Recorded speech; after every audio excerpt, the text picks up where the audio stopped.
Hey folks, I'm Matt Doyle, MLSsoccer.com's Armchair Analyst, and welcome back to another episode of Between the Lines. Now, a while back, I promised you I would take a look at the evolution of formations over the last century and how it impacted our numbering system. Why, for example, a number 10 is a number 10, why a number 6 is a number 6, so on and so forth. And it begins with the original formation of soccer, the 2-3-5.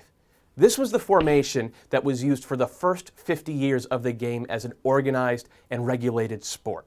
And only at the end of that era did teams finally start sewing numbers onto the backs of uniforms. And it followed the positions as they were laid out on the field.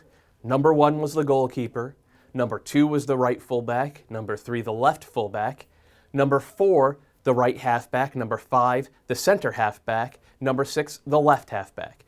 Number 7, the right winger. Number 8, the inside right forward. Number 9, the center forward. Number 10, the inside left forward. And number 11, the left winger. There were no numbers beyond that because until 1965, there were no substitutions allowed in soccer. The first shift from the 2-3-5 to a different formation came in the late 20s and early 30s as managers realized they needed a little more strength in defense and more numbers in central midfield. That meant taking the 8 and the 10, the inside right and left forward, off the front line and dropping them back slightly. And we could see here the first inklings that these would be the two numbers, the two players who would be at the heart of the midfield, the playmakers. Meanwhile, a halfback was dropped into the center of the back line. In South America and on the continent, it was usually the guy wearing the number 4, the right halfback. But in England, it was the guy wearing the number 5, the center half. And that explains why, even today, you'll often hear English announcers describe a central defender as a center half. This formation came to be known as the WM, and it was the dominant formation in the world of soccer through the 30s and 40s and into the early 50s. The first formation to really usurp the WM in popularity was the 4-2-4, which was popularized mostly in South America. In this formation, we drop yet another halfback to the back line, while the number 8 drops even further off the front line and becomes a pure central midfielder, as he is today. Now you'll notice that we drop the number 6 to the left back position, and that's because in South America, where the 4-2-4 really got its start, the number 6 is a left back. But in England, it's a little bit different. The number 6 dropped back and became a central defender, while the number 3 stayed wide on the left and stayed as a fullback. Of course, for me, a number 6 means a D-mid. You've probably heard me call players a pure 6 before. That's because I was raised on Eastern European and German soccer.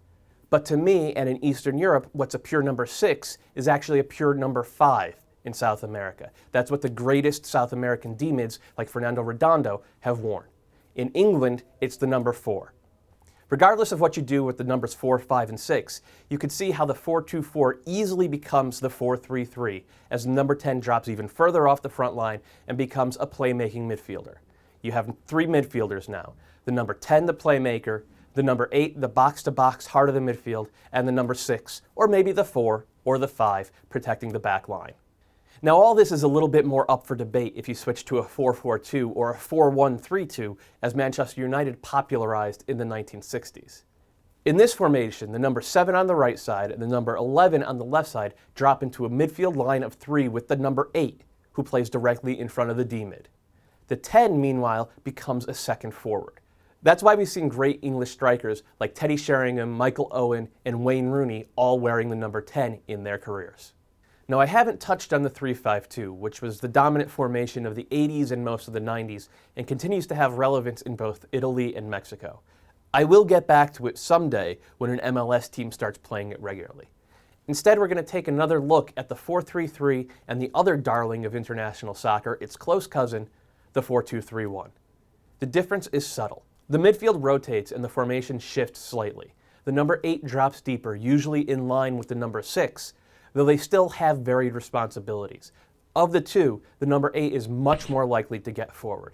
The number 10, meanwhile, moves slightly more central, picking up space where and when in a free role, and playing in a line with the wingers, the number 7 on the right and the number 11 on the left. In the 4-3-3, they're usually in line with the center forward, all pushing the opposing back line deeper and deeper and deeper. That's why 4-3-3 teams tend towards high pressure, while 4-2-3 ones sit a little deeper and are more likely to play for the counter. Now this is just a little primer, a little quick snippet for our Soccer Jargon 101 series. If you want to dig more into the history of tactics and formations and numbering, you need this. Inverting the Pyramid by Jonathan Wilson. It is a tactical Bible for people like me, and hopefully for people like you too. Thanks for joining us, and we'll be back again soon with another episode of Between the Lines.